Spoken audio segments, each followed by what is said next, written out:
No, तो हम लोग क्या बता रहे थे यार कि हमने क्या कहा था, हमारे बॉडी में कोऑर्डिनेशन कराने के लिए भगवान ने कितने 2 सिस्टम बनाए, एक नर्वस सिस्टम बनाया, एक इंडोक्राइन सिस्टम बनाया। ओके, नो ये जो होता है इन दोनों को मिला के हम लोग इसीलिए क्या कहते हैं, integrating system of the body. Okay, no ये जो होता है वो हाई स्पीड सर्विस देता है और ये slow speed service. High speed service का मतलब हमने बताया था अभी ना कि आपके यहाँ पे क्या हुआ, पिन प्रिक हुआ, पिन चुभी या सुई चुभी, कुछ भी कर लीजिए, तो आपके ऑर्गन ब्रेन तक तुरंत इन्फॉर्मेशन गया, बाय मीन्स ऑफ न्यूरॉन जाता है, ठीक है, और तुरंत क्या हुआ, ब्रेन से इन्फॉर्मेशन आया और आपने अपना हाथ तुरंत हटाया। ये सब बहुत जल्दी जल्दी होता है, जैसे ही पिन प्रिक हुआ आपने सट से हाथ हटाया, that means high speed service देता है। दैट मीन्स जैसे ही पिन प्रिक हुआ तुरंत ऑर्गन के पास, ब्रेन के पास इंफॉर्मेशन गई, ब्रेन ने तुरंत इंफॉर्मेशन मसल के थ्रू भेजी और आपने तुरंत रिस्पॉन्ड किया। दैट मीन्स इसके थ्रू जो रिस्पॉन्स होता है वो इमीडिएट रिस्पॉन्स होता है, और यहीं इसके थ्रू जो रिस्पॉन्स आता है वो डिलेड रिस्पॉन्स होता है।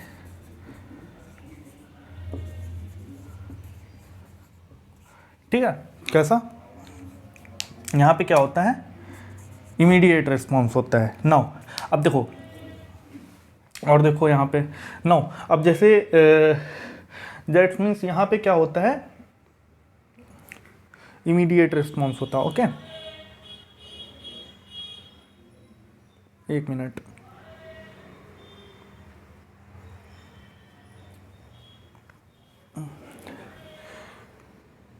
नो अब देखो हम क्या बता रहे थे, यहाँ पे जो रिस्पॉन्स होता है वो कैसा होता है, इमीडिएट रिस्पॉन्स होता है। ओके, और यहाँ पे डिलेड रिस्पॉन्स, मतलब जो रिस्पॉन्स आता है वो बहुत टाइम लग जाता है, उसमें धीरे धीरे आता है। ओके, नो और अगर नर्वस सिस्टम की बात करें नो, तो ध्यान देना, जैसे ही पिन प्रिक हुआ था तो अभी पिन प्रिक हुआ तो यहाँ पे जो आप रिस्पॉन्ड करते हैं, तुरंत रिस्पॉन्ड करते हैं या फिर थोड़ी देर बाद, मतलब टाइम लगता है, तो दैट मीन्स तुरंत करते हैं ना, इमीडिएट रिस्पॉन्स आता है। और एक चीज़ और जैसे कि यहाँ पे जो रिस्पॉन्स आता है वो बहुत ही थोड़े समय के लिए होता है, जैसे अभी पिन प्रिक हुआ तो दर्द भी अभी थोड़ी देर के लिए होगा, ना कि 4-6 साल तक दर्द होता रहेगा। दैट मीन्स जो यहाँ पे रिस्पॉन्ड होगा वो कितने टाइम तक होगा, शॉर्ट लिव्ड रिस्पॉन्स आएगा, यहाँ पे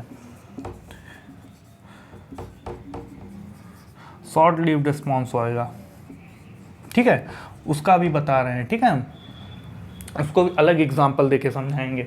और यहाँ पे और क्या होगा, ये जो रिस्पॉन्ड आएगा, पिन प्रिक यहाँ है, पिन प्रिक आपके इस हैंड में हुआ है, तो दर्द भी यहीं होगा कि पूरी बॉडी में होगा, ऑब्वियसली यहीं पे होगा भाई, पिन प्रिक यहीं पे हुआ। दैट मीन ये जो इसमें जो रिस्पॉन्ड, इसके थ्रू जो रिस्पॉन्ड आता है वो लोकलाइज्ड रिस्पॉन्स, मतलब एक प्रॉपर एक एरिया पे रिस्पॉन्ड, मतलब रिस्पॉन्स आता है, एक लोकलाइज्ड कंडीशन में आता है, ना कि पूरी बॉडी में आता है। वहीं इसमें क्या होगा, पूरी बॉडी सरफेस पे, अभी इसका एग्जांपल दे रहे हैं तो क्लियर हो जाएगा। दैट मीन्स यहाँ पे क्या होता है, लोकलाइज्ड रिस्पॉन्ड आता है।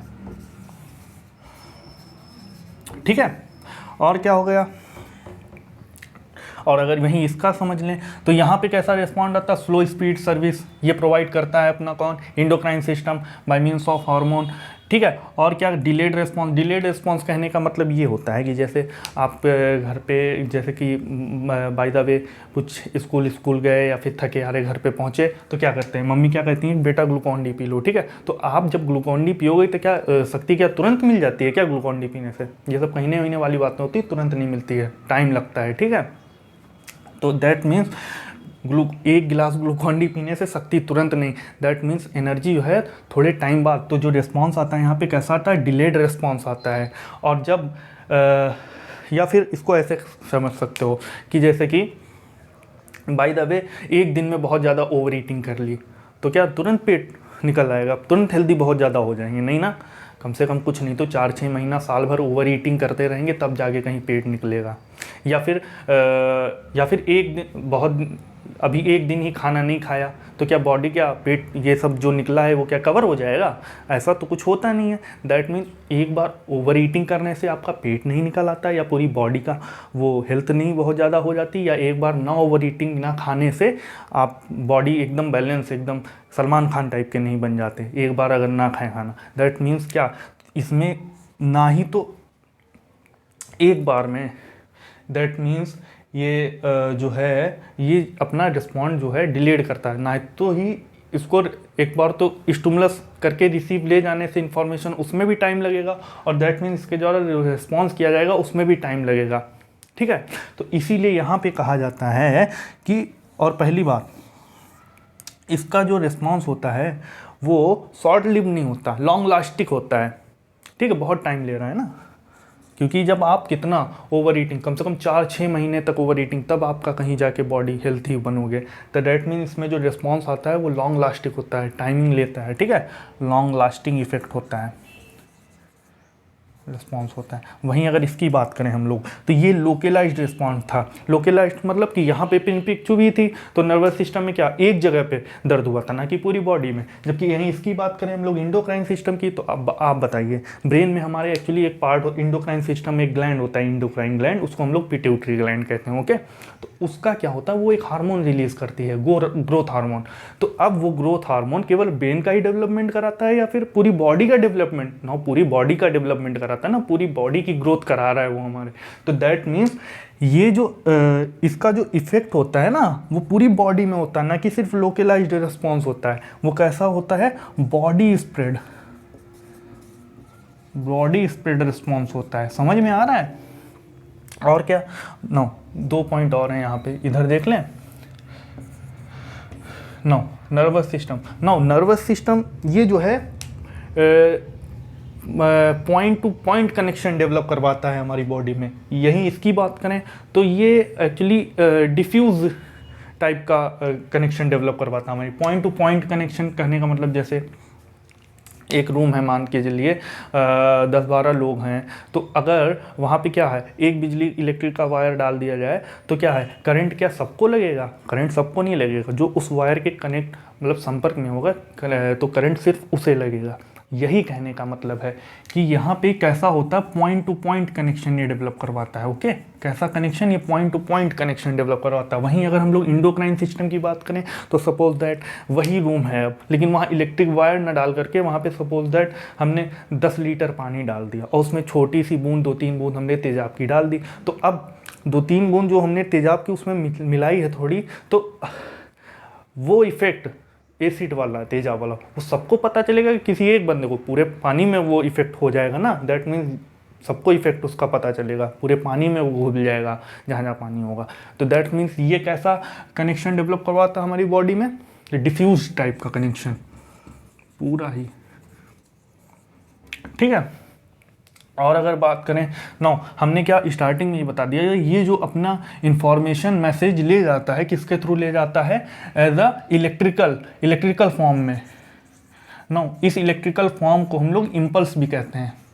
क्या कहते हैं? इम्पल्स, ठीक है। वहीं अगर इसकी बात करें तो ये bye means of chemical nature ले जाता है, और वो केमिकली मैसेंजर को हम लोग हार्मोन कहते हैं। हार्मोन को कहते भी हम लोग क्या कहते हैं, इसका एक और नाम है केमिकल मैसेंजर, ठीक है, ओके। तो ये जो है हम लोगों ने थोड़ा डिफरेंस देख लिया नर्वस सिस्टम। अब हम लोगों को इस चैप्टर में नर्वस सिस्टम पढ़ना है, ठीक है। इंडोक्राइन सिस्टम अपन बाद में देखेंगे, लेकिन पहले नर्वस सिस्टम को डिटेल में हम लोग देखते हैं। तो आइए हम लोग स्टार्ट करते हैं क्या, nervous system, okay.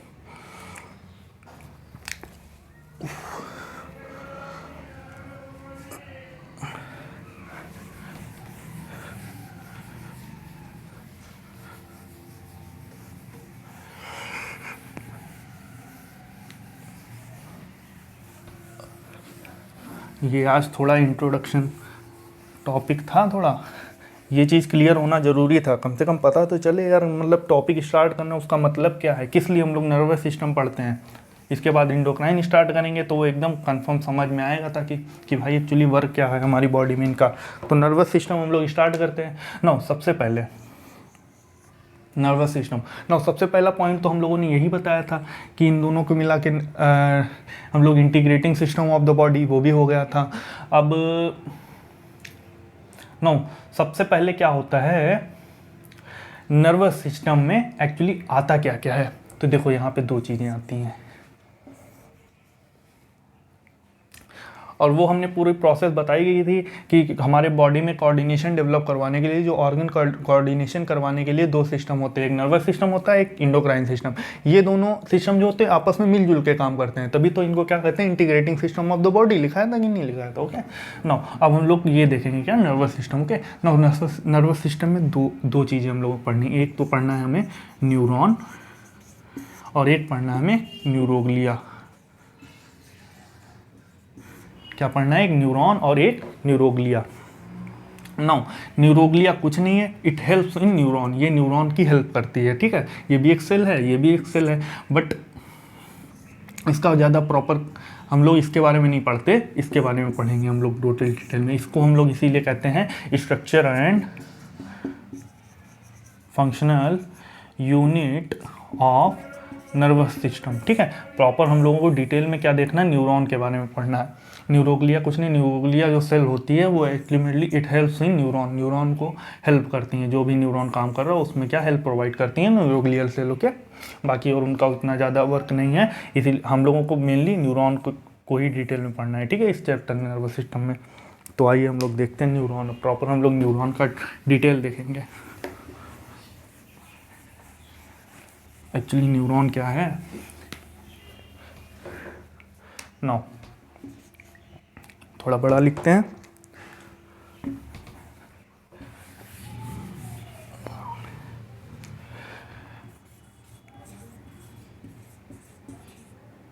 Now neuron जो सेल है ना, वो एक्चुअली सबसे पहला क्वेश्चन इसमें यही पूछा जाता है, neuron cell does not divide, मतलब हमारी पूरी बॉडी में एक यही सेल ऐसी है जो कि डिवाइड नहीं करती। क्यों भैया, क्यों नहीं डिवाइड करती? नाउ सबसे पहला पॉइंट लिख लेते हैं। Now it does not divide. Okay तो भैया ये डिवाइड क्यों नहीं करता है? तो सबसे पहली बात, न्यूरॉन भैया आप क्यों नहीं डिवाइड करते हो? आइए, तो एक्चुअली ये डिवाइड इसलिए नहीं करता है क्योंकि इसके अंदर एक सेल ऑर्गेनल होता है ना, अब वो पता होना चाहिए। साइटोलॉजी नहीं पढ़ी कोई दिक्कत नहीं, बाद में पढ़ लेंगे। नो इसके अंदर एक वो होता है, नो अभी नर्वस सिस्टम पढ़ रहे हैं, बाद में साइटोलॉजी भी कंप्लीट करेंगे, कोई दिक्कत नहीं है। तो इसके अंदर क्या होता है, एक सेल ऑर्गेनल होता है सेंट्रियोल, वो अब्सेंट होता है, यहाँ पे नहीं पाया जाता। No centriole is absent. Okay थोड़ा बड़ा लिखते हैं यार भाई।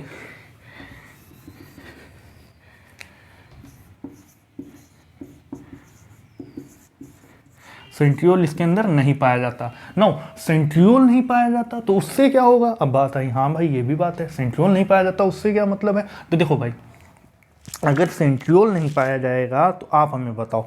नो सेंट्रियोल नहीं पाया जाएगा तो ये एक सेल है वो डिवाइड होगी, दो सेल बनेगी आगे जाके, बट डिवाइड कैसे होगी कि वो जो सेल एक थी उसमें क्या होता है, सेंट्रियोल पाया जाता था, जिसके कारण क्या होता है, एक अपर पोल एक लोअर पोल पे सेंट्रियोल और बीच में क्रोमोजोम सेल है एक, उसके बीच में क्रोमोजोम पड़े हुए हैं। तो सेंट्रियोल से क्या निकलते थे, स्पिंडल फाइबर निकलते थे, जो कि यहाँ क्रोमोजोम से अटैच होते जाके और क्रोमोजोम को अपने अपने पोल्स पे खींचते थे। जब ये सारे क्रोमोजोम अपने अपने पोल्स पे पहुँच जाते थे, बीच में क्या होता था, साइटोकाइनेसिस हो जाती थी, फिर सेल डिवाइड हो जाती थी कि नहीं हो जाती थी। दैट मीन्स जब सेंट्रियोल ही नहीं है, तो जब सेंट्रियोल नहीं हो तो सेंट्रियोल से स्पिंडल फाइबर लगे होते थे, तो स्पिंडल फाइबर भी नहीं है, और जब स्पिंडल फाइबर नहीं होंगी तो क्रोमोजोम को स्पिंडल फाइबर अपने अपने पोल्स पे कैसे पहुंचाएंगे? नहीं, इम्पॉसिबल ना। तो इसीलिए क्या होता है, ये सेल जो है न्यूरॉन डिवाइड नहीं कर पाती। दैट मीन्स सेंट्रियोल एब्सेंट है, जिसके कारण क्या होगा, यहाँ पे स्पिंडल फाइबर भी यहाँ क्या होगा, एब्सेंट होगा। ठीक है, समझ में आ रहा है? तो जिसके कारण क्या होगा, स्पिंडल फाइबर भी एब्सेंट है, जिसके कारण न्यूरॉन जो है डिवाइड ही नहीं कर पाती भाई।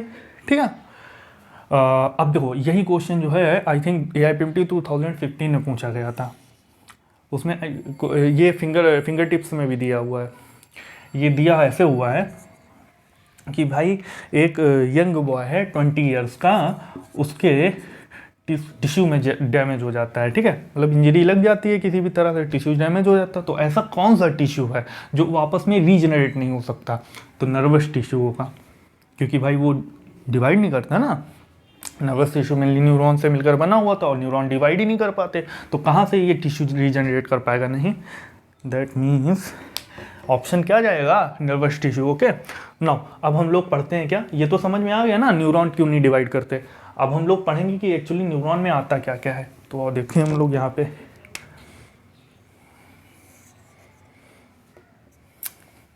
न्यूरॉन में एक्चुअली 3 चीज़ें आती हैं। एक तो आता है एक्सॉन, एक पाया जाता है इसमें डेंड्रॉन। थोड़ा बड़ा बड़ा लिखें क्या, ओके बड़ा बड़ा लिखते हैं।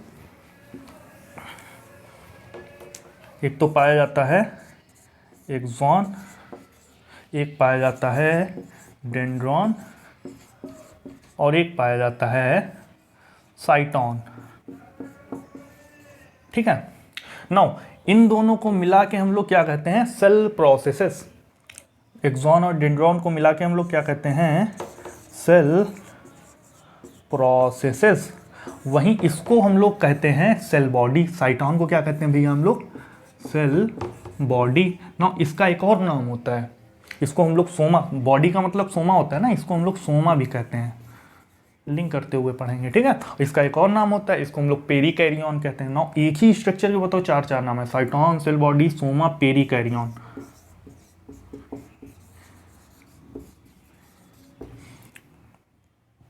पेरिकैरियन किस लिए कहते हैं, क्योंकि पेरी का मतलब पेरीफेरी, ठीक है, कैरियन का मतलब होता है न्यूक्लियस, मतलब ये न्यूक्लियस के पेरीफेरी साइड में पाया जाता है, और यही होता भी है, अभी स्ट्रक्चर बनाएंगे। ठीक है तो पूरा जो साइटोन होता है वो न्यूक्लियस के पेरीफेरी पे पाया जाता है, इसका इसीलिए इसका क्या नाम है, पेरिकैरियन। ओके तो पता चल गया ना। नाउ एक्सॉन और डेंड्रॉन को 3 पार्ट होते हैं न्यूरॉन के अंदर, एक होता है एक्सॉन, एक होता है डेंड्रॉन, एक होता है साइटोन। नाउ एक्सॉन और डेंड्रॉन को मिला के हम लोग क्या कहते हैं, और रिकॉर्ड तो हो रहा है ना, हाँ हो रहा है, हाँ हो रहा है। नो एक्सॉन और डेंड्रॉन को मिला के हम लोग क्या कहते हैं, सेल प्रोसेसेस। साइटोन को मिला के हम लोग क्या कहते हैं, हम लोग साइट 3 पार्ट होते हैं, एक्सॉन, डेंड्रॉन और साइटोन। इन दोनों को मिला के हम लोग क्या कहते हैं, सेल प्रोसेस, और इसको हम लोग क्या कहते हैं, सेल बॉडी। इसका एक और नाम है, सोमा भी कहते हैं। ठीक है अपनी पूरी बॉडी को सोमा कह सकते हैं हम लोग। ठीक है ऊपर तो इसीलिए बॉडी को एक्चुअली सोमा ही कहते हैं, और इसका एक और नाम है पेरिकैरियन। ठीक है अब टर्म ये समझ में आ गया ना, इसका ये नाम क्यों है, समझ गए। तो ठीक है ना अब हम लोग प्रॉपर न्यूरॉन का स्ट्रक्चर देखेंगे। ठीक है तो अब हम लोग स्ट्रक्चर बनाते हैं न्यूरॉन का, समझ में तो आ रहा है ना। नाउ कितने पार्ट, 3 पार्ट, कौन कौन से, एक्सॉन, डेंड्रॉन और cyton. Okay now neuron cell divide नहीं करती, क्यों भाई, क्या रीज़न है डिवाइड ना करने का, क्योंकि भाई उसमें सेंट्रियोल नहीं पाया जाता। सेंट्रियोल क्यों नहीं पाया जाता भाई, अरे नहीं मतलब सेंट्रियोल नहीं पाया जाता तो उससे क्या होगा, अब सेंट्रियोल नहीं पाया जाता तो उसके अंदर स्पिंडल फाइबर नहीं बनेंगे, स्पिंडल फाइबर नहीं बनेंगे तो भाई सेल्स अपने अपने पोल्स पे कैसे जाएंगी, जब पोल्स पे नहीं जाएंगी तो उसमें क्या होता है, पहली बात तो कैरियोकाइनेसिस ही नहीं हो पाएगा जब स्पिंडल फाइबर नहीं बनेंगे, और कैरियोकाइनेसिस जब तक नहीं पॉसिबल है तो साइटोकाइनेसिस कैसे होगा, नहीं होगा ना। इसीलिए क्या करते हैं, सेल डिवाइड नहीं होती है। ओके समझ में आया। अब हम लोग देखने जा रहे हैं स्ट्रक्चर ऑफ न्यूरॉन। ठीक है चलिए न्यूरॉन स्ट्रक्चर थोड़ा बड़ा बड़ा ही बनाएंगे हम लोग।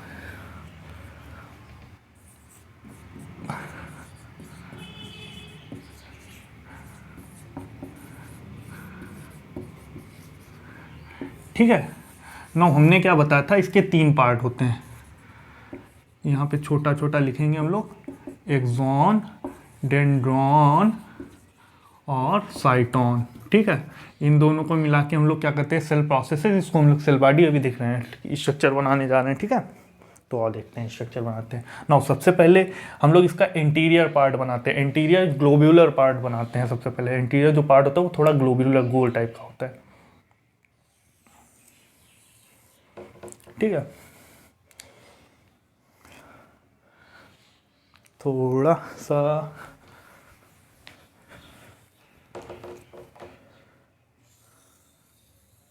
ठीक है आओ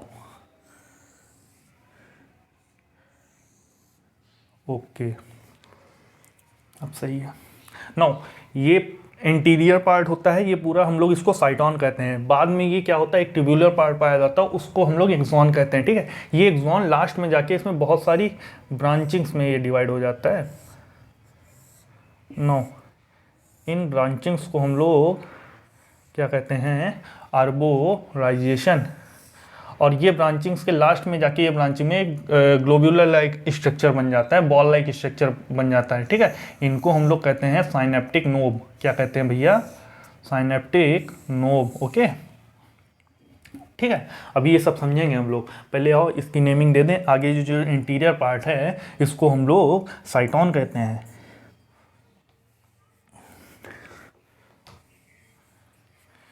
ये क्या कहते हैं? साइटोन कहते हैं। नाउ इन्हीं साइटोन से डेंड्रॉन निकले होते हैं, ठीक है,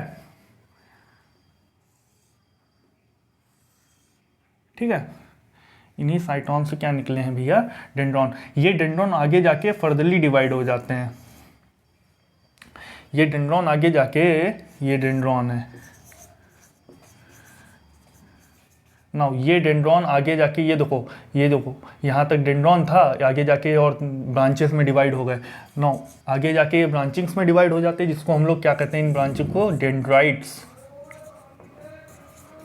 ठीक है। डेंड्रॉन आगे जाके डेंड्राइट्स में डिवाइड हो जाते हैं, ठीक है। अब देखो और बना दें भैया, डेंड्रॉन और बना दें,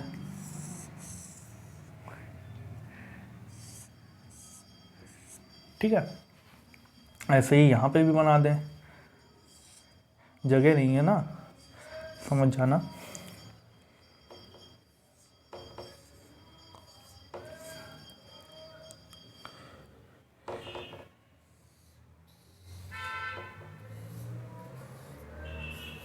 ठीक है, बना देते हैं, ठीक है। समझ में आ रहा है ना? ये क्या है? डेंड्रॉन है, आगे जाके डिवाइड हो गए, डेंड्राइट्स बनाए, ठीक है। अब देखो न्यूरॉन सेल है दैट, तो इसका अपना एक न्यूक्लियस भी होगा। ओके भाई, न्यूक्लियस पाया जाता है यहाँ पे, ये देखो न्यूक्लियस बनाए दे रहे हैं, ठीक है।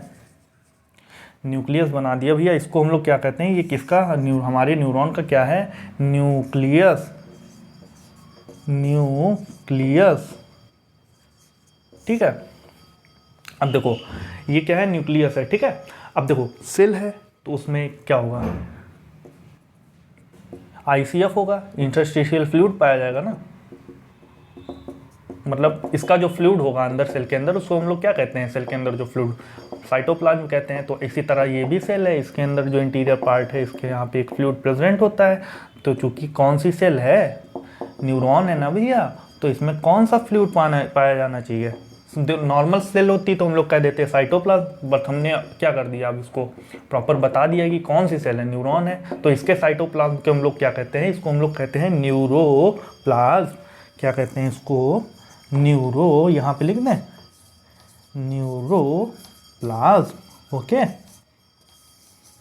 ठीक है। अब देखो ये न्यूरोप्लाज्म हो गया, न्यूक्लियस हो गया। अब यहाँ पे सेल ऑर्गेनेल्स भी प्रेजेंट होंगे भाई, सेल ऑर्गेनेल्स भी प्रेजेंट होंगे, लाइक माइटोकॉन्ड्रिया, गोल्गी बॉडी, सबको यहाँ पे इंडोप्लाज्मिक रेटिकुलम, सब कुछ यहाँ पे पाया जाएगा। बट दो सेल ऑर्गेनेल ऐसे होते हैं जो कि हम लोगों को यहाँ पे याद ही रखने होते हैं, उनसे क्वेश्चन आता है भाई, कौन कौन से सेल ऑर्गेनेल?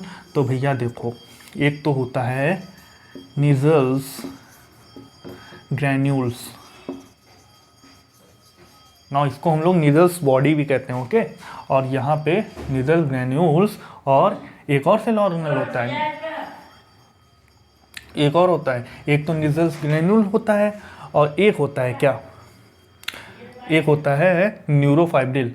एक सेल ऑर्गेनेल और याद करना है हम लोगों को, न्यूरोफाइब्रिल, ओके।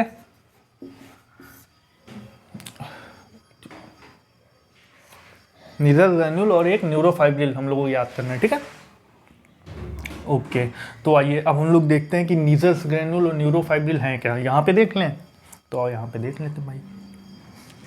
नाउ ये डेंड्रॉन है, ये डेंड्राइट्स हैं, ये पूरा इंटीरियर पार्ट, ये जो इतना हुआ ग्लोब्यूलर स्ट्रक्चर पूरा, इसको हम लोग आगे वाला कि इंटीरियर पार्ट है, इसको पूरे को साइटोन कहते हैं। इसी साइटोन से डेंड्रॉन निकले होते हैं, डेंड्रॉन से ही आगे जाके फर्दरली डिवाइड हो जाते हैं डेंड्राइट्स। और ये जो पूरा ट्यूबुलर स्ट्रक्चर है इसको हम लोग कहते हैं एक्सॉन, ठीक है, क्या कहते हैं इसको, एक्सॉन। ओके, नाउ अब हम लोग पढ़ रहे हैं कि यहाँ पे साइटोन वाले पोर्शन में क्या यहाँ पे पाए जाते हैं नीजल ग्रेन्यूल न्यूरोफाइब्रिल। ओके, मतलब और भी जगह पाए जाते हैं, बट यहाँ पे हम लोग क्या कहते हैं न्यूरॉन में 2 सेल ऑर्गेनल प्रेजेंट बेसिकली हम लोगों को याद ही रखने हैं, नीजल ग्रेन्यूल और न्यूरोफाइब्रिल ये पाए जाते हैं न्यूरॉन में हमारी। तो नीजल ग्रेन्यूल होते क्या है यहाँ पे देख लेते हैं, इन दोनों में क्या चीज़ है।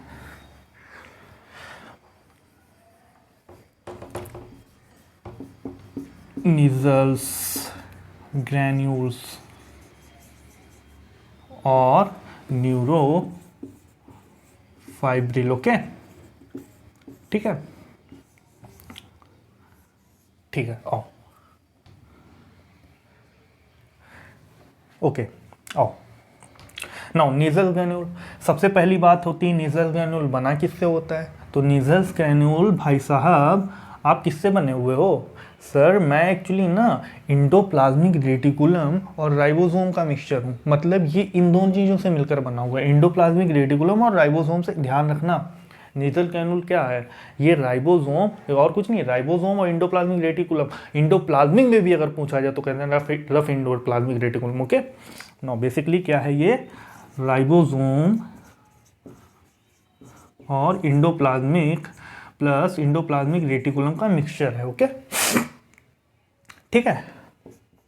तो अब बताओ ये क्या है, नीजल ग्रैन्यूल राइबोसोम और इंडोप्लाज्मिक रेटिकुलम है, ठीक है, इससे मिलकर बना हुआ है, मतलब इनका मिक्सचर होता है। तो अब बताइए, आप बताइए, खुद बताइए कि बताइए ये क्या फंक्शन करता होगा, ठीक है।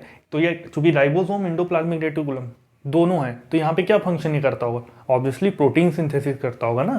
तो इसका काम क्या होता है, प्रोटीन, न्यूरॉन में प्रोटीन सिंथेसिस, प्रोटीन सिंथेसिस करना। ओके, सिंथेसिस, सिंथेसिस का मतलब होता है ये फॉर्मेशन करना। ओके, नो थर्ड पॉइंट हम लोग देखते हैं, भाई नीजल्स ग्रैन्यूल आपका कोई और भी नाम है। यस सर, मेरा एक और नाम है, मुझे लोग ट्रिगॉइड बॉडी भी कहते हैं, मतलब इसका जो एक और नाम है, ठीक है। इसका एक और नाम क्या है भाई, इसका एक निकनेम होता है, इसको हम लोग ट्रिगॉइड बॉडी, निक क्या एक सेकेंड नाम भी याद रखना ऑब्वियसली, ठीक है। इसको हम लोग ट्रिगॉइड बॉडी भी कहते हैं, ट्रिगॉइड बॉडी। ओके, ठीक है। नाउ और क्या याद रखना है भाई इसके बारे में, इसके बारे में एक और पॉइंट आपको याद रखना है, ये याद रखना है कि भाई ये पाया कहाँ जाता है। तो ये पाया जाता है न्यूरॉन के अंदर, कहाँ पाया जाता है भाई। नीजल ग्रैन्यूल आप डेंड्रॉन में पाए जाते हो क्या।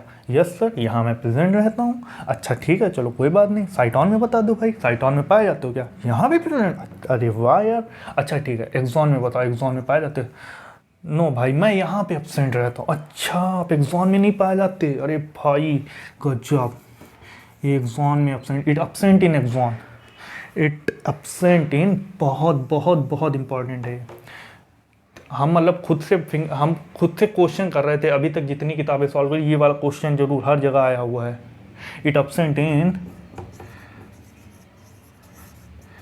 एक्सॉन। ओके, और ये एग्जाम में पूछा भी जा चुका है क्या। हाँ भाई, ये पूछा जा चुका है, बहुत इंपॉर्टेंट है इसका मतलब, हाँ समझ रहे हो, पूछा जाएगा दोबारा फिर।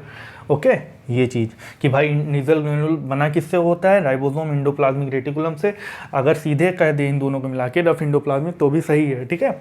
और या फिर प्रोटीन, और इसका काम क्या होता है भाई, प्रोटीन सिंथेसिस करवाना, और इसका नाम क्या है एक अलग, ये हो सकता है ना पूछा जाए, बट ये याद रखना इसका एक और नाम होता है ट्रिगॉइड बॉडी। बट ये क्वेश्चन जो है आए हुए हैं सारे, ये भी पहला भी पूछा जाए, ये भी, और इट एब्सेंट इन एक्सॉन में ये एब्सेंट होता है, ये भी आया हुआ है भाई, ठीक है।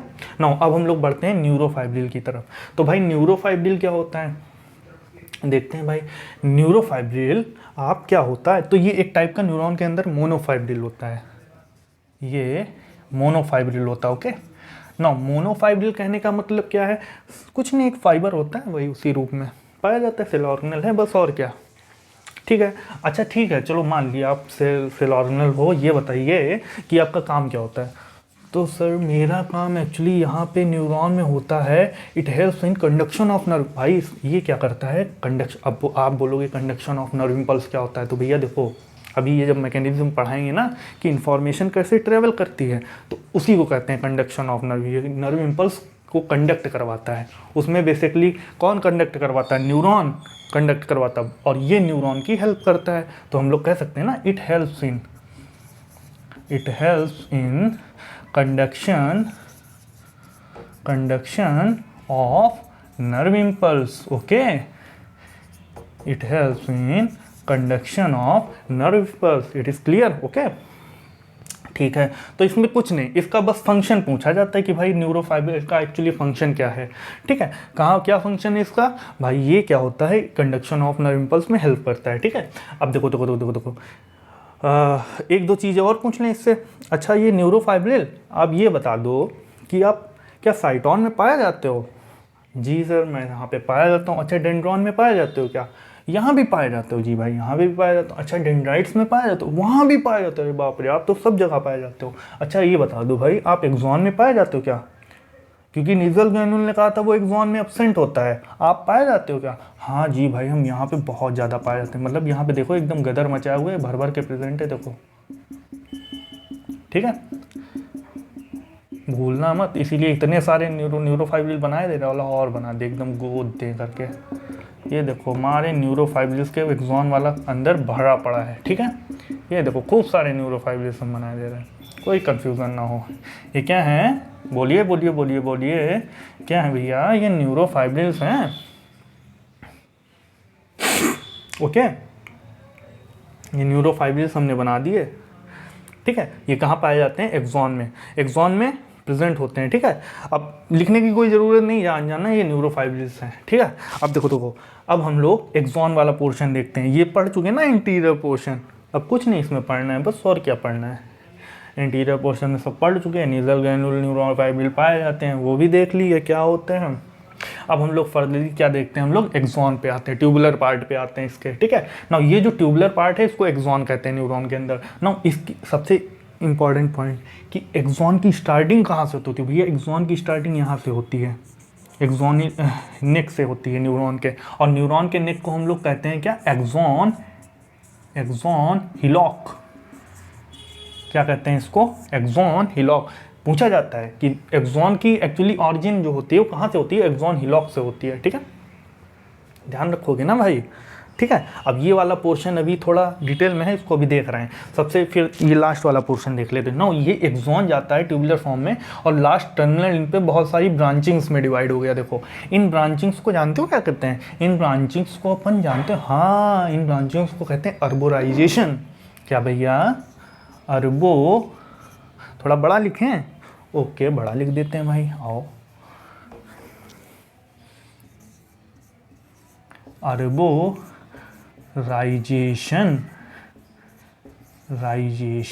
Okay, that clear no. अब देखो, अब ये देख रहे हो, ये जो ब्रांचिंग्स में डिवाइड हो गए हैं ना, ब्रांचिंग्स को अर्बोराइजेशन, और ये ब्रांचिंग लास्ट में जाके एक गोल्डुलर बल्ब लाइक स्ट्रक्चर बना लेती हैं। एनसीईआरटी कहती है it is like bulb like structure. Okay, in bulb like structure को अपन क्या कहते हैं, जानते हो? इसको कहते हैं साइनेप्टिक नोब। क्या कहते हैं भैया? Synaptic knob. ओके, अब इन साइनेप्टिक नोब के अंदर छोटे छोटे बैग लाइक स्ट्रक्चर प्रेजेंट होते हैं ना। सब में हम एक में समझा दें कि सब में बनाए? अच्छा, सब में बनाए, कोई दिक्कत नहीं, एक में समझा दे रहे हैं यार, चलो ठीक है, सब में बना देंगे। ठीक है ना, इन साइनेप्टिक नोब को हम लोग क्या कहते हैं? हाँ, साइनेप्टिक नोब कहते हैं, और क्या कहेंगे? साइनेप्टिक नोब के अंदर छोटे छोटे ग्लोब्यूलर लाइक या बल्ब लाइक या बैग लाइक स्ट्रक्चर कह सकते हो। ठीक है, ये हमने बना दिए, इसके अंदर ग्लोब्यूलर लाइक स्ट्रक्चर बना दिए। ठीक है, अब इन ग्लोब्यूलर या कहीं बैग लाइक स्ट्रक्चर को हम लोग कहते हैं क्या? Synaptic vesicle. ठीक है, अब ये चीज़ मिटा दें, यहाँ पे जगह कम है। अच्छा चलो, यहीं पे दिखा दे रहे हैं, यहीं पे बना देना। इसको हम लोग क्या कहते हैं? साइनेप्टिक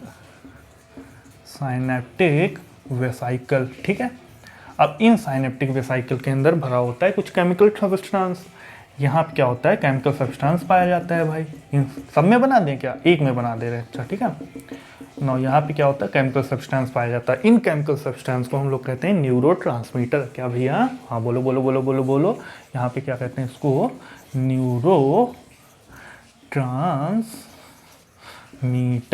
ओके, अब ये न्यूरोट्रांसमीटर को हम लोग आगे देखेंगे, ये बहुत सारे टाइप न्यूरॉन के ऊपर डिपेंड करता है कि भाई न्यूरॉन के, ये जो हम लोग न्यूरॉन का डायग्राम बनाए ना, एक मल्टी पोलर न्यूरॉन है।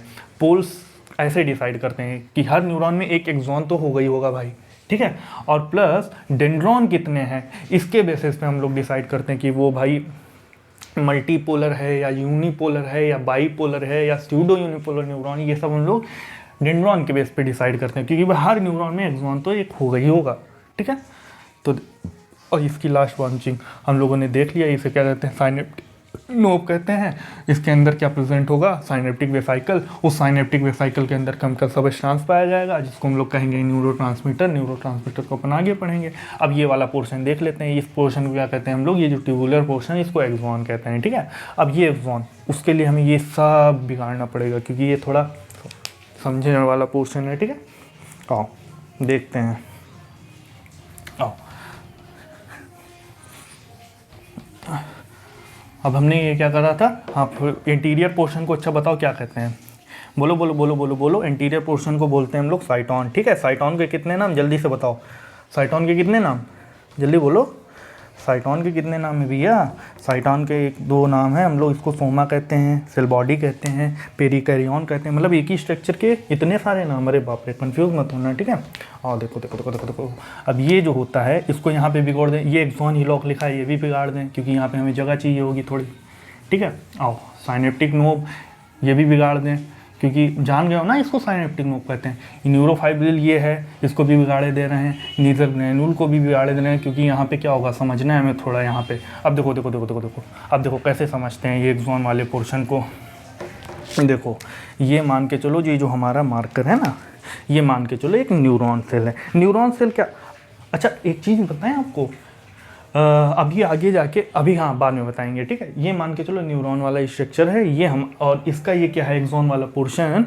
अब ये इंटीरियर पोर्शन साइटोन है, ये एक्सॉन ट्यूब लाइक पोर्शन है, तो ये जो मार्कर ये समझ लो एक ट्यूब लाइक पोर्शन का है, क्या है एक्सॉन है, ठीक है। साइटोन नहीं, साइटोन समझ लो आगे लगा हुआ है। अब साइटोन तो कैसे ही इसमें बनाए, आगे वाला कोई ग्लोब्यूलर पार्ट है नहीं, तो पूरे मार्कर को हम लोग क्या बोलेंगे एक्सॉन, ठीक है। अब ये देखो ये एक्सॉन वाला पोर्शन है, अब ये मार्कर में देखो ऐसे एक्सॉन वाले पोर्शन में ऐसे ऐसे इसको एक सेल पाई जाती है जो कि इसको चारों तरफ से कवर्ड करके रखती है, चारों तरफ से। एक यहाँ पे भी सेल कवर्ड है, पूरी चारों तरफ से इसको कवर्ड करके रखेगी, फिर थोड़ा गैप खाली होगा, फिर चारों तरफ से फिर एक सेल कवर्ड करे, फिर थोड़ा गैप पाया जाएगा, फिर इसको एक सेल कवर्ड करेगी। डायरेक्ट मीन्स एक्सॉन वाला पोर्शन जो होता है न्यूरॉन में, उसमें एक सेल होती है, उसको चारों तरफ से कवर्ड करके रखती है, ठीक है। इज दैट क्लियर, ठीक है, ओके।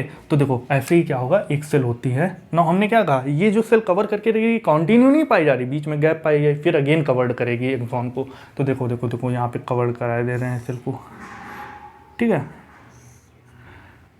ये देखो, ठीक है, ये देखो समझ में आ रहा है ना, ठीक है। अब देखो चूँकि देखो एक्चुअली ये जो मान के चलो एक पूरा ऐसे न्यूरॉन था, उसको हमने 20 से काटा और आधा तो बेकार, आधा तो बाहर निकाल दिया और आधा न्यूरॉन हमने लाके यहाँ लगा दिया, तो ये पूरा एक्सॉन वाला पोर्शन भी तो आधा कटा होगा। तो ये जो स्वान सेल है ना, ये जो एक सेल कवर्ड किए हुए ना एक्सॉन वाले पोर्शन को, इसको हम लोग कौन सी सेल बोलते हैं, इसको हम लोग स्वान सेल बोलते हैं, स्वान सेल, ठीक है।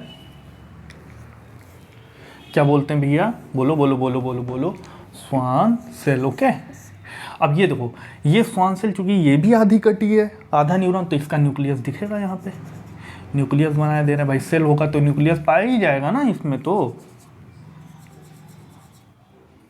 ठीक है भाई हमने न्यूक्लियस बना दिया, ओके। अब देखो ये क्या होता है, स्वान सेल होती है।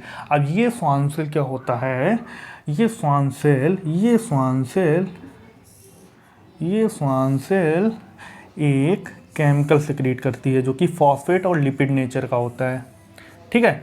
ये जो स्वान सेल है ना भैया, ये केमिकल सिक्रीट करती है, ये केमिकल सिक्रीट कर रही है, देखो देखो देखो देखो, ये केमिकल सिक्रीट कर रही है, सारी स्वान सेल मिलकर एक केमिकल सिक्रीट करती हैं एक्सॉन की लेयर पर, एक्सॉन पे, ठीक है, ठीक है, एक्सोलेमा पर। भाई एक्सॉन की ये जो लेयर है इसको हम लोग क्या कहेंगे, एक्सोलेमा कहेंगे ना, ठीक है। और इसके अंदर जो फ्लूइड भरा होगा, जैसे सेल में साइटोप्लाज्म, वैसे यहाँ पे एक्सॉन वाले पोर्शन में जो फ्लूइड प्रेजेंट होता है ना, उसको हम लोग एक्सोप्लाज्म कहते हैं। क्या कहते हैं इसको, एक्सोप्लाज्म। ओके, ठीक है। अब देखो ये जो स्वान सेल है ये केमिकल सब्सटेंस सिक्रीट करती है इसे एक्सोलेमा पर। इसके कारण क्या होता है, ये जो केमिकल सिक्रीट करती है वो किस नेचर का होता है, फॉस्फेट लिपिड, फॉस्फोलिपिड नेचर का केमिकल होता है जो कि सिक्रीट करती है स्वान सेल, ठीक है। और इस फॉस्फेट और लिपिड वाले नेचर के केमिकल को हम लोग बोलते हैं स्फिंगोमाइलिन। स्फिंगोमाइलिन,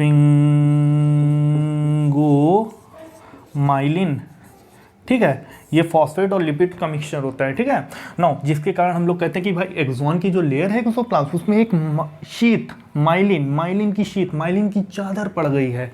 ये केमिकल की एक चादर यहाँ पे पाई जा रही है बीच वाले पोर्शन में, और वो चादर होती है, इसी के कारण हम लोग क्या कहते हैं स्फिंगोमाइलिन की, कि इस पर एक माइलिन शीत पाई जा रही है, इसको हम लोग माइलिन शीत भी कहते हैं। ओके, माइलिन शीत, ओके, ठीक है। स्फिंगोमाइलिन की लेयर बन जाती है। और एक चीज़ देख लीजिए, ये अच्छा हमने क्या बताया था, ये जो सेल्स होती है ना स्वान सेल, वो कंटिन्यू एक्सॉन पे नहीं पाई जाती, थोड़ा थोड़ा गैप पाया जाता है इनके बीच में। ये जो गैप होता है ना दो स्वान सेल के between, space between two Schwann cell, इसको हम लोग क्या कहते हैं, क्या कहते हैं भैया, क्या कहते हैं इसको, हम लोग कहते हैं Ranviers, nodes of Ranviers, nodes of Ranvier. Okay, now nodes of Ranvier का होना बहुत ज़रूरी है। यहीं से क्या होगा, इम्पल्स ट्रांसमिट होगा अंदर, sorry conduction of nerve impulse होगा, ठीक है। इम्पल्स जो है यहीं से कंडक्ट किया जाएगा। अभी दिखा रहे हैं, ये सब टर्म अभी कठिन लग रहे होंगे बट कुछ नहीं है, अभी देखना आराम से सीखोगे ये सब चीज़ें। अब देखो ये चीज़ें कंप्लीट हो गई, क्या क्या है एक्सॉन के बारे में बस कुछ नहीं याद रखना आपको, बस ये याद रखना कि यहाँ पे नीजल ग्रैन्यूल न्यूरोफाइब्रिल में से कौन सा प्रेजेंट होता है, न्यूरोफाइब्रिल ऑनली प्रेजेंट होता है। कि क्वेश्चन पूछा जाता है, space between two Schwann cell को हम लोग नोड्स ऑफ रैनवियर कहते हैं, और स्वान सेल एक केमिकल सिक्रीट करती है जो कि फॉस्फेट लिपिड नेचर की होती है, उस केमिकल को हम लोग कहते हैं स्फिंगोमाइलिन, जिसके कारण यहाँ पे माइलिन शीथ लेयर हो जाती है, पड़ जाती है। इसके कारण क्या होती है, एक्सोप्लाज्म में 3 लेयर हो जाती हैं, एक तो एक्सोलेमा हो गई, एक माइलिन शीथ हो गई, और एक बाहर वाली जो होती है इसको हम लोग न्यूरिलेमा कहते हैं, ठीक है। तो हम लोग यहाँ पे 3 लेयर पाई जाती हैं एक्सॉन में, ठीक है। और क्या पढ़ना है, ये चीज़ याद रखना कि यार टर्मिनल एंड में जाके डिवाइड हो जाती है, लास्ट में ball like structure, bulb like structure बन जाता है, साइनेप्टिक नोब कहते हैं। और साइनेप्टिक नोब के अंदर बैग लाइक स्ट्रक्चर छोटे छोटे पाए जाते हैं, उनको साइनेप्टिक वेसाइकल कहते हैं। साइनेप्टिक वेसाइकल के केमिकल सब्सटेंस प्रेजेंट होता है, उसको हम लोग न्यूरोट्रांसमीटर, बहुत टाइप के होते हैं, न्यूरो बाद में देखेंगे, ठीक है। जब टाइप्स ऑफ, ये हमने एक डायग्राम बनाया वो मल्टीपोलर न्यूरॉन का है। मल्टीपोलर न्यूरॉन मतलब उसमें एक न्यूरॉन होगा, बहुत सारे डेंड्रॉन होंगे, ठीक है। डेंड्रॉन और एक्सॉन मिलकर पोल्स डिसाइड करते हैं न्यूरॉन में। तो चूंकि यहाँ पे बहुत सारे न्यूरॉन है, अगर यहाँ पे एक डेंड्रॉन होता तो हम लोग ओनली क्या कहते हैं, यूनिपोलर न्यूरॉन, एक ही पोल, क्योंकि एक एक्सॉन एक डेंड्रॉन, यूनिपोलर, एक न्यूरॉन दो डेंड्रॉन, एक न्यूरॉन है उसमें अगर एक एक्सॉन दो डेंड्रॉन तो बाइपोलर न्यूरॉन होता है, ठीक है। अब चूंकि एक एक्सॉन है एक न्यूरॉन में और बहुत सारे डेंड्रॉन है तो उसको मल्टीपोलर कहेंगे, ठीक है। साइटोन को नहीं काउंट करते, उसमें हम लोग डेंड्रॉन और एक्सॉन का पार्ट काउंट करके हम लोग पोल्स डिसाइड करते हैं न्यूरॉन में, ओके।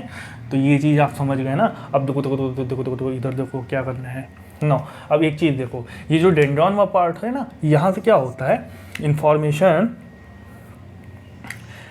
ये जो है इंफॉर्मेशन यहाँ की तरफ को लाता है, मतलब कोई भी इंफॉर्मेशन होगी वो साइटोन डेंड्रॉन के थ्रू साइटोन की तरफ आएगी। जबकि यहाँ से क्या होता है, एक्सॉन क्या करता है, ये इंफॉर्मेशन को ट्रांसफॉर्म कर देता है, ट्रांसफ़र करने का काम करता है। मतलब ये क्या करता है, इन्फॉर्म को अपनी तरफ लाता है, और एक्सॉन कौन, साइटोन या फिर डेंड्रॉन कह लीजिए, डेंड्रॉन क्या करता है, अब इन्फॉर्मेशन को अपनी तरफ लाता है, सेंटर की तरफ लाता है। इवन ये साइटोन है, इस न्यूक्लियस है, मतलब सेंटर की तरफ लाता है। ये क्या करता है, इन्फॉर्मेशन को ट्रांसमिट कर देता है आगे, ठीक है, अपने से दूर ले जाता है इन्फॉर्मेशन, कौन, एक्सॉन। तो इसीलिए हम लोग क्या कहेंगे, ये जो कंडक्शन कराता है इम्पल्स का, वो कैसा कराता है, सेंट्रीपिटल कंडक्शन कराता है। भाई सेंट्रीपिटल होता ही है जो फोर्स, फिजिक्स में क्या पढ़ते हैं, जो फोर्स सेंटर की तरफ लगे ना उसको सेंट्रीपिटल फोर्स कहते हैं। जो फोर्स सेंटर से अगेंस्ट द सेंटर, मतलब अगेंस्ट लगे टुवर्ड्स द सेंटर लगे उसको सेंट्रीपिटल, अगेंस्ट द सेंटर लगे वो क्या कहता है सेंट्रीफ्यूगल कंडक्शन। तो इसको हम लोग ये क्या कर रहा है सेंट्रीफ्यूगल कंडक्शन करा रहा है, ये सेंट्रीपिटल कंडक्शन कर रहा है। इसमें इंफॉर्मेशन दैट मीन्स इसके पास आएगी, यहाँ पे एक्सॉन क्या करेगा इंफॉर्मेशन को दूर भेजेगा, यहाँ से दूर जाएगी इंफॉर्मेशन।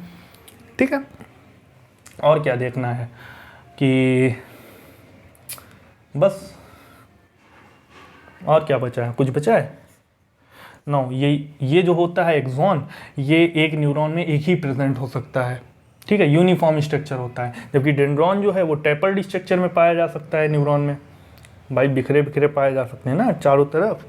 और क्या हो सकता है, ये सेंट्रीपिटल कंडक्शन का डेंड्रॉन के बारे में, हम डेंड्रॉन और एक्सॉन के बारे में पढ़ रहे हैं अभी। ठीक है, बस ठीक है, यही ओरल 2-3 स्टेटमेंट होते हैं कि ध्यान रखने होते हैं, बस हो गया ना। अब हम लोग देखेंगे क्या, वैसे तो पढ़ना चाहिए न्यूरॉन के बारे में क्योंकि न्यूरोट्रांसमीटर उससे समझ में आ जाता है, बट हम लोग इतना डिटेल में नहीं, एनसीईआरटी के थ्रू ही पढ़ेंगे। ठीक है, बहुत सारी चीज़ें हैं, टाइप्स ऑफ न्यूरॉन देख लेते हैं क्योंकि टाइप्स ऑफ न्यूरॉन देख लेंगे यार, क्योंकि वो एनसीईआरटी में दिया हुआ है। आओ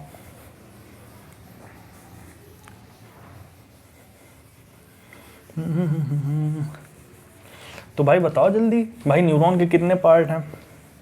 हम लोग स्ट्रक्चर देख रहे थे, कितने? 3 पार्ट। अच्छा, कौन कौन से? इंटीरियर पार्ट को क्या कहते हैं बताओ? साइटोन कहते हैं। अच्छा, ये सब सारी चीज़ें छोड़ो, हमें तो भाई ये बताओ कि नीजल ग्रेन्यूल क्या है, किसका मिक्सचर है, बना कैसे होता है? अच्छा, राइबोसोम और एंडोप्लाज्मिक रेटिकुलम से। ठीक है, अच्छा उसका फंक्शन बता दो जल्दी से। क्या? प्रोटीन सिंथेसिस करना। हाँ ये भी ठीक है। ओके, अच्छा भाई ये भी ठीक है, चलो बढ़िया है। इसका एक अदर नेम था, टिगॉइड बॉडी कहते हैं। ठीक है, अच्छा, और टिगॉइड बॉडी कहते हैं। अच्छा चलो ठीक है, ये भी ठीक है। अच्छा एक ही चीज़ बताओ कि इसका मतलब कि ये कहाँ प्रेजेंट होता है न्यूरॉन में? एक्सॉन में प्रेजेंट होता है, अब्सेंट होता है। अच्छा अब्सेंट ही बोल रहे हो, ठीक है तब ठीक है। अच्छा और बताओ न्यूरोफाइब्रिल के बारे में बताओ। 4 ही पॉइंट ही बताते हैं नीजल, यही चारों पूछे भी गए एग्जाम में। और ये neurofibril it helps in conduction of nerve impulse. Conduction of nerve impulse क्या होता है पढ़ने जा रहे हैं, ठीक है। नो बाइपोलर यूनिपोलर क्या होता है ये? अरे कुछ नहीं है यार, on the basis of polls देख लेते हैं ना। देखो होता क्या है, टाइप्स ऑफ न्यूरॉन पढ़ना जरूरी है, आओ देख लेते हैं। अच्छा टाइप्स ऑफ न्यूरॉन कुछ नहीं है, ऑन द बेसिस ऑफ बहुत सारे बेसिस पे न्यूरॉन को डिफाइन मतलब कि वो करा जाता है क्लासिफिकेशन। तो सबसे पहला हम लोग कर रहे हैं ऑन द बेसिस ऑफ किसके बेसिस पे कर दें? पोल्स के बेस पे, ठीक है। नो फंक्शन के बेस पे 3 टाइप के होते हैं, वो भी बता देंगे अभी, क्योंकि वो भी नहीं समझोगे तो पता नहीं चलेगा ना। एक तो होता है ऐसे रहने देते हैं, इसको ऐसे समझते हैं।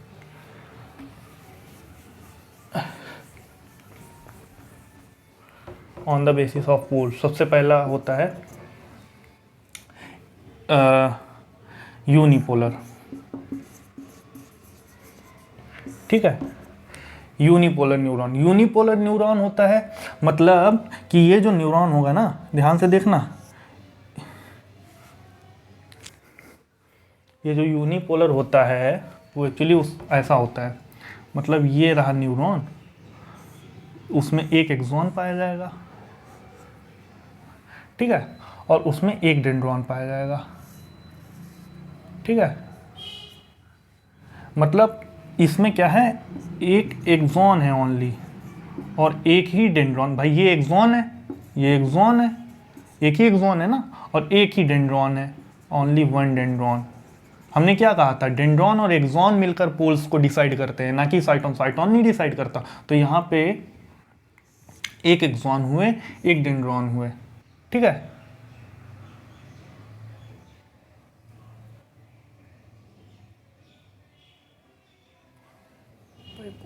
नहीं सही कह रहे हो। हमने क्या कहा था, एक्सॉन और डेंड्रॉन मिलकर पोल्स को डिसाइड करते हैं। तो यूनिपोलर होगा ना, उसमें कोई डेंड्रॉन नहीं पाया जाएगा। सॉरी, इंसान है यार, गलती हो जाती है हमसे। ठीक है। तो यहाँ पे ओनली क्या होगा, एक एक्सॉन ओनली प्रेजेंट होगा, कोई डेंड्रॉन नहीं पाया जाएगा, तो ओनली एक ही पोल्स प्रेजेंट होगा, इसीलिए हम लोग इसको क्या बोलेंगे, सिर्फ एक्सॉन पाया जाएगा और साइटोन पोल्स नहीं काउंट करते हैं हम लोग, पोल्स नहीं डिफाइन करते हैं, ठीक है। तो यहाँ पे क्या होगा, इसीलिए हम लोग इसको यूनी का मतलब होता है ये एक ही पोल प्रेजेंट होना, ठीक है। इसको हम लोग क्या कहेंगे, यूनिपोलर कैसा होगा, ओनली वन, उसमें एक एक्सॉन प्रेजेंट होगा और कोई डेंड्रॉन नहीं पाया जाएगा, ठीक है। अब ये पाया कहा जाएगा एट द एम्ब्रियोनिक स्टेज के समय, ये न्यूरॉन बहुत ज़्यादा पाए जाते हैं अपने में एम्ब्रियोनिक स्टेज में, ठीक है।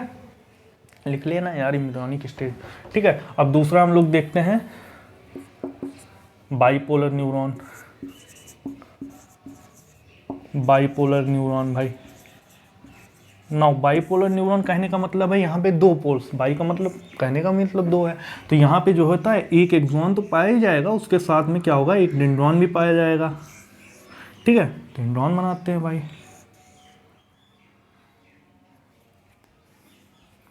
ठीक है। ये क्या है, हमने क्या बनाया, बाद में इसका क्लियर दिखा दिया। तो ये जो इस टाइप का न्यूरॉन, ओनली एक डेंड्रॉन प्रेजेंट होगा, एक साइटोन लिख देते हैं, ओनली एक डेंड्रॉन